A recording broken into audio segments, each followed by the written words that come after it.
আজ আপনাদের বলবো পান নিয়ে দু চার কথা। পান মানে পান পাতা।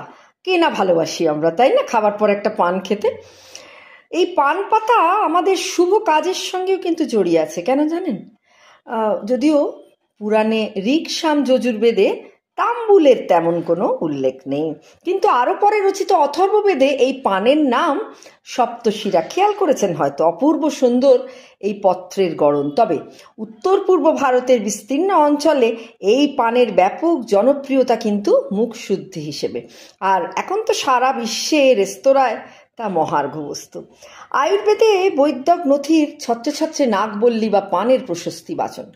আমাদের বাংলা প্রবাদ প্রবচনেও সেই উপমাবহুল সুখ্যাতি খোঁটা দেওয়া আজও অব্যাহত লোকমুখে, বিশেষত যাদের বাড়িতে এই পান খাওয়ার রীতি, পানের ডাবর, আনুষঙ্গিক চুন, ক্ষয়, সুপারির চাল। যেমন ভালোবাসার রসায়ন বোঝাতে ভালোবাসার এমনই গুণ পানের সঙ্গে যেমন চুন বলা হয়, মানে চুনের সাথে পানের গাঁটছড়া এক অনবদ্য রসায়ন।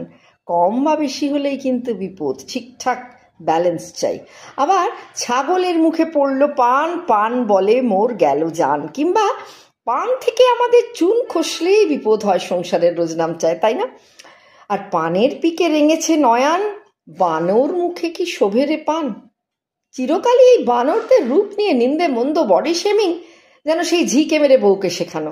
টুকটুকে লাল রং, কালো মেয়ে পড়লে সেকেলে টিকে আগুন লেগেছে বলা হতো। তবে আমাদের বাংলার বহুকালের রেওয়াজ মেয়ের বিয়েতে ডাবর পানের সাজ দেওয়ার। আর সেই যে বলতো, পানের সাজ, পানের ডাবর, পান মশলার বাটি, কন্যারে পাঠাইলাম করি পরিপাটি। পুরোটাই দেখবেন একটা মাঙ্গলিক কারণে।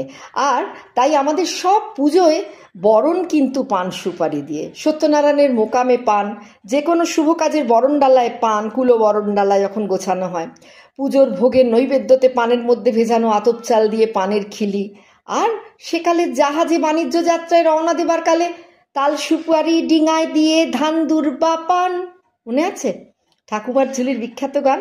অর্থাৎ পান হলো সর্বৈব শুভ এবং কল্যাণকারী। তবে এছাড়াও আমাদের মধ্যযুগীয় বাংলা সাহিত্যে রাধাকৃষ্ণের কীর্তনে যেমন চণ্ডীদাস স্বয়ং একটি পদে বলছেন, অধরেরও তাম্বুলো বয়ানে লেগেছে, ঘুমে ঢুলু ঢুলু আঁখি, আমা পানে চাও ফিরিয়া দাঁড়াও, নয়ন ভরিয়া দেখি।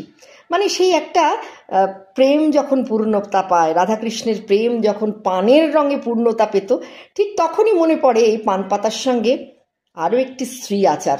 বাঙালি মেয়েকে যখন ছাদনাতলায় আনা হয়, তখন তার মুখটি পান পাতা দিয়ে ঢাকা দেওয়ার রীতি। সেটার কিন্তু মাঙ্গলিক কারণ ছাড়াও আর একটা কারণ আছে, আর তা হলো অনেকটাই